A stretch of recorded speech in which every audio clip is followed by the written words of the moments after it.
Next na important na element din sa pag-design at pagpapafabricate ng mga window ay yung screen. No?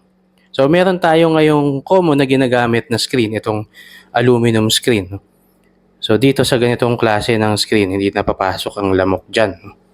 So depende dun sa sa sieve or dun sa liit ng kanyang mga butas. Pero ang material na ginamit dito, aluminum. Yan, aluminum yan.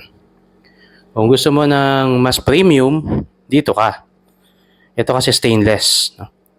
Hard mesh, no? Talagang ito kasi, itong ordinary, pag tinusok mo ito, butas yan. Pero ito hindi. Yan. Dahil nga stainless steel siya, mas makapal siya. At meron siyang coating na hindi siya kakalawangin. Siyempre, mas premium nga, mas mahal ito compared dito sa ordinary na ginagamit nating screen. And next, titingnan mo rin yung mga fittings niya, no? Yung mga hardware. Ito, plastic, common na ginagamit yung aluminum din at steel. No? Pero ito, yung ginagamit sa akin ni Gwen din ay plastic and steel.